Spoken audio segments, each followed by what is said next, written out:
Welcome again to this press conference following the EU-US summit. Welcome to the press joining us virtually and in this room. President Michel, you have the floor. Merci beaucoup. Bonjour à chacune et à chacun. It was a pleasure to host President Biden today. We share a long history with the United States. We shaped much of the last century, and now it's time to shape this century. Just after President Biden's election, I said the EU and US should build a new founding pact for a stronger alliance and a better world. And we got to work immediately. The European Council had a strategy debate last December on our transatlantic relationship. We hosted President Biden at a virtual meeting in March, and then our teams worked and negotiated very intensively in the last weeks and hours to convert our intentions into very concrete and operational decisions. And the result is a far-reaching joint statement. And we are happy to announce excellent news on our trade disputes. I'm certain Ursula will say more about that. Today, we focused on 4 key areas of cooperation: COVID, climate change, trade, investment technology, and democracy, peace and security. First, we want to send COVID-19 to the history books, and there is only one way: the international cooperation. And we must deliver on this by making sure that the world's population has access to vaccine. We can do this in 4 key ways. First, through the exports. Second, through COVAX. Third, via donations. And finally, via the manufacturing capacity. And our goal is clear. We want to vaccinate at least 2/3 of the world's population by the end of 2022. The joint EU-US COVID Manufacturing and Supply Chain Task Force will help achieve this goal by boosting global vaccine production and keeping supply chains open. Learning the lessons from COVID-19 also means learning how to prepare for future pandemics and health crises, and we discuss a possible treaty on the future pandemics. Global recovery must mean recovery for all and not just a select few. We also have a duty and an interest to assist and to support less developed countries, not only to fight COVID-19, but also to recover economically. On a aussi eu l'occasion d'adresser le thème du changement climatique. Nous avons décidé de mettre en place un groupe d'action de haut niveau pour le climat entre l'Union européenne et les États-Unis afin de renforcer de manière la plus concrète possible cette coopération. L'Union européenne, depuis pas mal d'années maintenant, y compris ces derniers mois, a affirmé son leadership international en matière de changement climatique. Nous avons abordé, bien sûr, les questions liées au prix du carbone, les questions liées au déploiement de la finance verte et à l'importance de mobiliser les secteurs privés. Nous avons aussi eu l'occasion de mettre l'accent sur l'importance de soutenir, s'agissant de ce défi lié au changement climatique, les pays en développement. C'est ce que nous faisons aussi au départ de l'Union européenne et de nos États membres, en ayant déjà mobilisé des montants significatifs afin d'atteindre cet engagement collectif qui vise à mobiliser 100 milliards d'euros chaque année afin de soutenir les pays en développement. Enfin, bien sûr, la question de la biodiversité a été évoquée en préparation des prochains rendez-vous internationaux sur le sujet et nous avons réaffirmé notre détermination à mettre un terme à la détérioration en matière de biodiversité et au contraire à réussir à relancer une dynamique plus favorable et plus positive sur ce sujet-là. Nous avons aussi eu l'occasion d'aborder, bien sûr, les questions de commerce, les questions d'innovation, les questions digitales. Et là aussi, encore un signal opérationnel et concret de la relance énergique de cette coopération avec les États-Unis. Nous mettons en place un conseil pour le commerce et la technologie. On a eu l'occasion d'aborder la manière dont on va envisager le travail pour coopérer davantage sur ces sujets-là. On a aussi eu l'occasion d'évoquer les réformes nécessaires dans le cadre de l'Organisation mondiale du commerce. Et puis, bien sûr, à la suite du travail préparatoire menée par les ministres des Finances dans le cadre du G7. On a pu aborder l'importance de progresser pour davantage de level playing field de manière générale, mais aussi pour progresser en matière de fiscalité internationale davantage équitable. Ce sont des sujets pour lesquels l'Union européenne, depuis plusieurs années, a fait avancer le débat d'un point de vue politique, d'un point de vue démocratique. C'est aussi lié à des décisions que nous avons prises en lien avec le prochain budget européen et en lien avec la manière de financer la relance post-Covid. Enfin, en quelques mots, nous avons pu aborder aussi notre ambition d'être très déterminés à promouvoir nos valeurs fondamentales démocratiques, l'état de droit, un modèle international fondé sur des règles, la coopération internationale. Nous avons pu aborder un certain nombre de sujets liés à la sécurité globale ou à la sécurité régionale. Par exemple, la question de l'accord nucléaire avec l'Iran a été évoquée, puisque c'est un sujet dans le cadre duquel l'Union européenne, depuis de nombreuses années, joue un rôle que je crois important pour tenter de maintenir un canal de dialogue et maintenir une capacité de prévenir des risques d'escalade qui seraient extrêmement dangereux pour l'ensemble de la région et pour la sécurité globale. D'un mot, vous le voyez, dans le cadre de son élection à la présidence, le président Biden a affirmé l'Amérique est de retour sur la scène internationale. Nous prenons au mot de cet engagement. Nous nous réjouissons que les États-Unis soient de retour. Nous nous réjouissons aussi du travail concret, intense, dense que nous avons pu avoir aujourd'hui, qui est une étape importante et qui a été possible parce qu'il y a un travail gigantesque qui a été réalisé depuis les derniers mois par nos équipes respectives avec les équipes américaines afin de préparer ce moment et de permettre que des pas en avant significatifs puissent être engrangés. C'est un point de départ. On va évidemment continuer à intensifier la coopération pour promouvoir nos valeurs, pour défendre nos intérêts. Nous sommes lucides. Nous avons maintenant un partenaire avec lequel nous pouvons être engagés. Il y aura par moments des sujets plus difficiles, des sujets plus délicats, mais il y aura, je pense, une volonté politique partagée, d'écoute mutuelle et de capacité à tenter de dégager des solutions dans l'intérêt mutuel. Thank you, Mr. President. Madam President.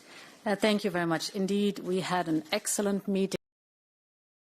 I got my first phone call by President Biden in February, and there we jointly decided to solve this problem. And today I really want to thank our negotiating team, the US Trade Representative Catherine Tai and the Executive Vice President Valdis Dombrovskis. They have been instrumental in facilitating a solution. Today we can say we have delivered. In general, on trade, the bilateral trade and investment between the European Union and the United States of America is unrivaled. Despite the pandemic, trade between the European Union and the US was worth almost €1 trillion in 2020. And to preserve this, we discussed that we need to adapt to an even more competitive and more diversified global environment. And therefore, we decided to establish a EU-US Trade and Technology Council.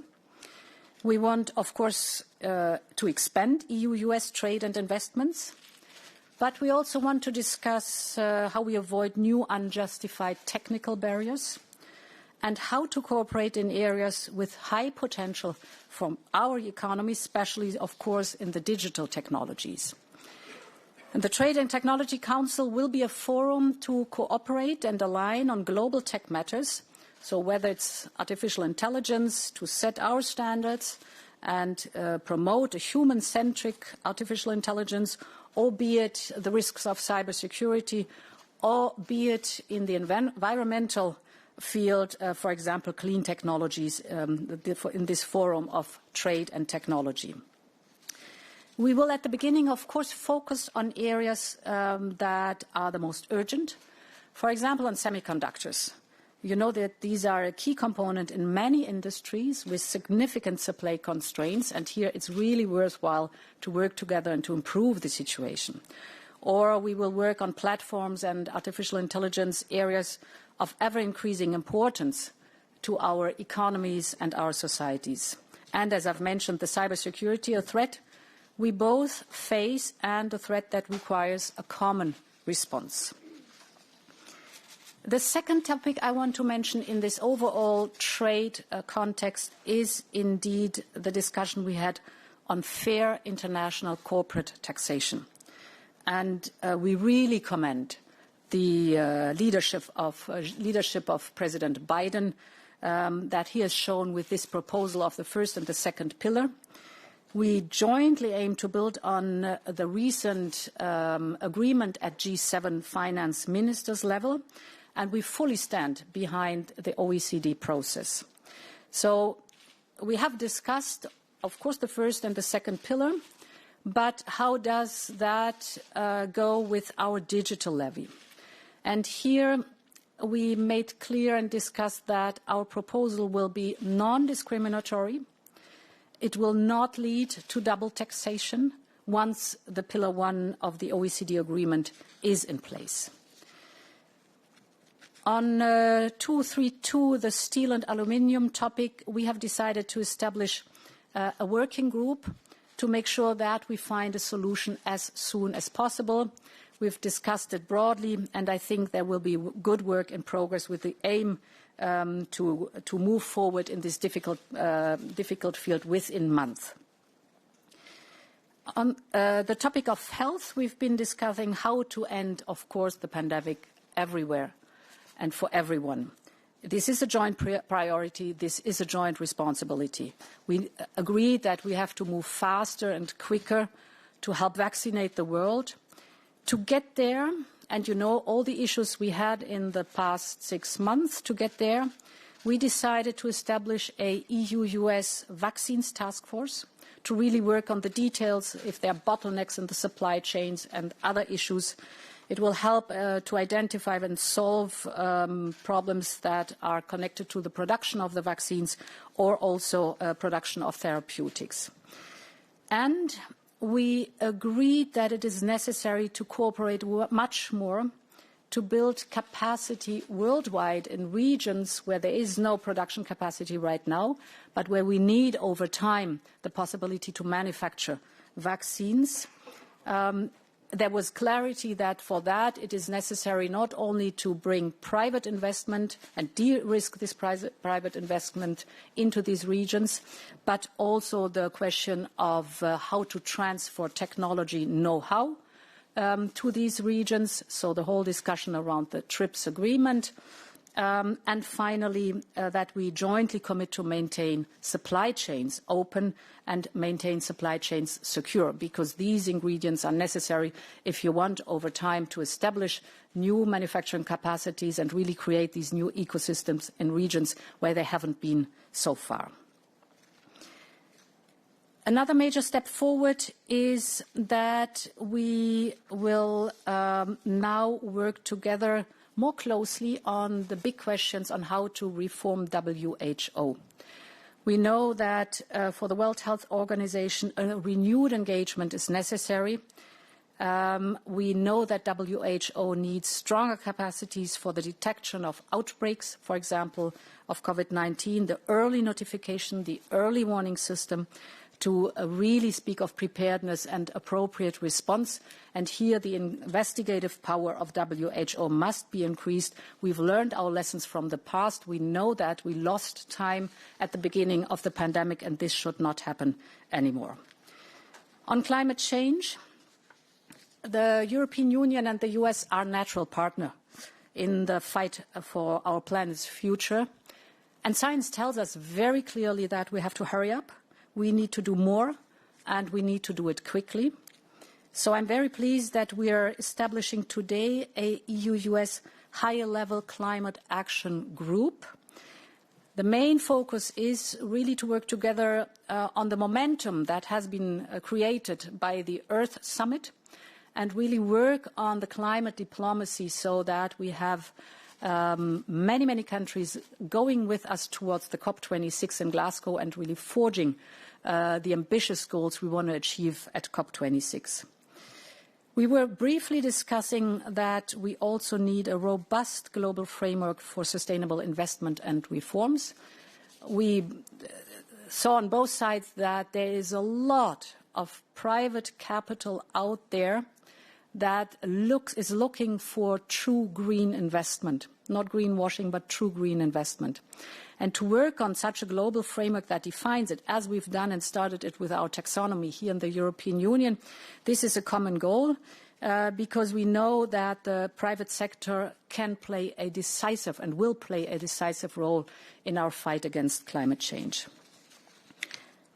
Embedded in this is the fact that if we want to fight climate change, if we want to be successful, then we need innovation and technologies. And for that, I welcome that we have committed to work towards a transatlantic green technology alliance. So to make sure that on both sides we are aware of the latest development, we can discuss how we enable breakthrough technologies or amazing innovations to be competitive at the market and to work on their market entrance, because we will rapidly need these new technologies if we want to fight climate change. Last but not least, we were discussing the global pricing on CO2, that it is necessary overall to have over time a global price on CO2, be it through the emission trading system or be it through taxation. And in this context, I explained the logic of our carbon border adjustment mechanism. And we discussed that we will exchange on it and that WTO might facilitate this. I've been briefly touching the reform necessity in WTO. And here we also know that there is a huge need to improve an environmental agenda within WTO. So this was the overall scope of this discussion. Thanks so much. Thank you, Madam President. We have a lot of journalists joining us virtually, but I will take a few questions first here in the room, since this is new again, having journalists physically present. Anne, please. Anne from ZDF. Thank you. Anne Gelinek, ZDF, German television. A question for the President of the European Commission. You've been talking about the return to excellent trade relations between the EU and the US. So why was it not possible to also get rid of the taxes on aluminium and steel? What is the problem here? And on your discussions with President Biden, how much pressure did you feel from the US side to side with them on the topic of China and try to talk harder and tougher on China than the European Union does it? Well, now? If I take perhaps the second question first, China has been a big topic at G7. So there extensively we have been discussing it. And we are very clearly aligned that the European Union says, yes, there are ways where we cooperate with China, for example, on the common goal to fight climate change. We are strong economic competitors without any questions. And for that, we need tools. We need tools for the security within the digital market, for example, the 5G toolbox, but also foreign direct investment screening, so that it is very clear that we have the necessary tools to ensure that there is a level playing field and that we otherwise, if this is not the case, can protect our markets. And, of course, the fact that if it comes to the system itself, it comes to human rights and human dignity, we are systemic rivals, without any question. And it was very clear in G7 that we have to speak up on that, that we have to call on that and be very clear that this is the main issue that clearly divides us.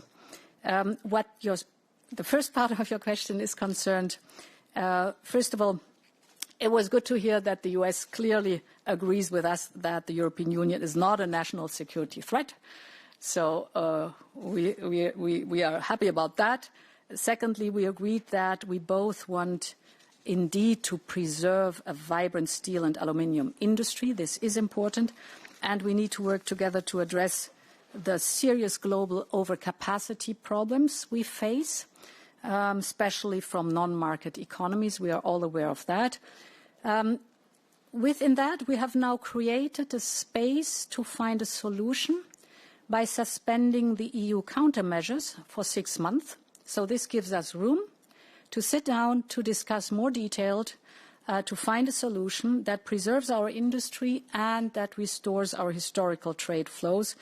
And we are aware, and our American friends are also aware, that we need to do this before the suspension of our countermeasures expire. Thank you. Lotte, you're next. Thank you. Lotte Mejlhed from TV2 Denmark for both presidents. What is the EU message on Russia for Biden to take along to his meeting with Putin tomorrow? Thank you. The first message is very simple. We are united. The 27 member states, we had an in-depth debate a few weeks ago about Russia, and we condemn the illegal activities, the disruptive activities of Russia, point one. Point two, we want to implement the 5 guiding principles. Especially, we think it's important to play a strong role at the level of the Eastern Partnership, but also in the Western Balkans in order to support robust democratic institutions in those countries. And indeed, I think that with the United States, with some other like-minded partners, it's important not only to react when we face authoritarian regimes trying to put pressure on us. It's important to have a proactive strategy in order to promote our values and to defend our interests. Yes, indeed, Russia is Europe's biggest neighbor. And we are very clearly united in our approach to our biggest neighbor. We must say that the EU-Russia relationship is currently more on a negative spiral. And you're all aware of the development of the last years. We would like to turn that into, if I may say so, more predictable relationship.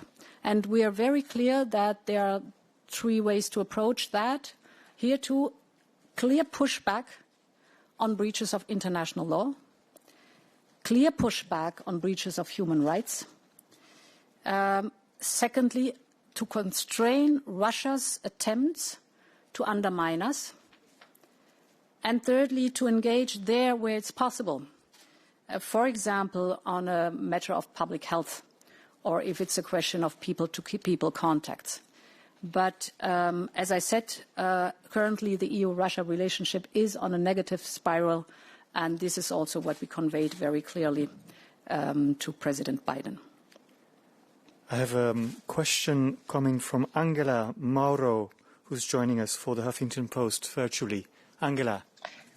Yes, thanks, Barrett. I want to go back to the steel and aluminium tariffs, which are also an heritage of the Trump era. I'd like to know in what terms did you discuss this at the meeting, and what have you decided? Because it is not clear from the previous question, at least to me. Thanks.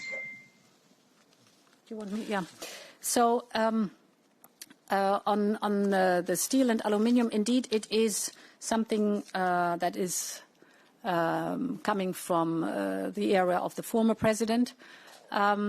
Here, it is important. Our teams have been working now over the weekend, day and night, mainly to solve the aircraft issue, and they were successful in that. And they have agreed that, as you know, the European Union could have been able to take countermeasures right before this summit. We were entitled to that. And we, by purpose, said, no, we will not do that. We will just suspend our countermeasures that we are entitled to take for 6 months, so beginning of December. And with that spirit, we've said, let's sit down, let's sort out together within this time period how we can get rid of this nuisance and this issue. But we need a little bit of time because it's more complex than to solve it within a weekend. And the first priority was on the aircraft dispute. So I'm confident that we will find a solution. We also were very clear that the topic of overcapacity is not a question of European steel and aluminium, because our export to the United States dropped. So it's another topic. And therefore, I think we are in good talks to proceed and, as soon as possible, get rid of this problem. I have another question. Bonjour, Griselda. Pastor, tu avais une question. Merci beaucoup. Merci beaucoup, c'est Griselda Pastor de la radio espagnole SER. J'enlève le son de ma télé, comme ça marche.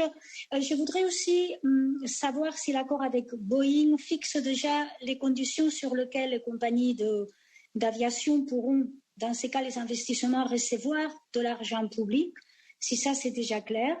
Et profitant que vous êtes là, je sais bien qu'on a un rendez-vous à 18h, mais j'aimerais bien savoir si face aux investissements prévus pour le président des États-Unis face à la crise Covid, vous croyez que les investissements de plan de récupération européens vont être suffisants?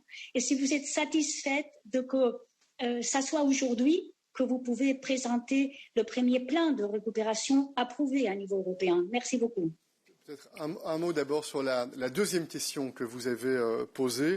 Le plan de relance, le budget européen sont des instruments extrêmement solides et robustes. Et nous devons tout prendre en considération si nous voulons comparer la force du plan européen avec la force du plan américain. Sur le plan européen, on doit ajouter les capacités financières qui vont être mobilisées en plus des moyens européens par les 27 États membres. C'est un premier point. Il faut ajouter également le fait que nous avons un point de départ qui est différent, puisque dans la plupart des pays européens, nous avons des mécanismes de protection sociale qui sont robustes. Nous nous réjouissons de voir que certaines mesures du plan américain sont en fait similaires à des mesures qui existent parfois depuis fort longtemps en Europe dans nos systèmes de protection, sociale. Et puis nous allons continuer à travailler sérieusement dans le cadre des différentes responsabilités institutionnelles pour mettre en œuvre. C'est une bonne chose que l'ensemble des parlements nationaux aient pu ratifier les décisions sur les ressources propres dans un temps record en réalité par rapport à la réalité de décision européenne. C'est une bonne chose que beaucoup d'États membres aient déjà pu présenter à la Commission leur plan national de réforme. C'est une bonne chose que très rapidement, avec le Conseil, on puisse progresser pour analyser ces plans afin qu'il y ait une cohérence, une convergence. Et c'est une bonne chose que nous ayons décidé tous ensemble qu'au minimum 30% des moyens mobilisés iraient vers le soutien au climat, au minimum 20% vers l'ambition digitale pour mettre de la cohérence. Donc d'un mot, on doit maintenant investir vite et investir bien en faisant les choix judicieux. Sur le plan commercial, je pense qu'il est plus judicieux de laisser Ursula donner la réponse. Yes, Griselda, what your question of the aircraft dispute is concerned, or the no more dispute of the aircraft topic, I think I mentioned that we have installed a working group that is detailing out and discussing on a case-by-case level whether the level playing field is kept or whether there are state aid issues. So it's a very practical approach that has been chosen, and you see there was a strong will really to solve that issue. What your second question is concerned, if I got it right, you were asking about the overall financial support. Here, I think two figures are interesting.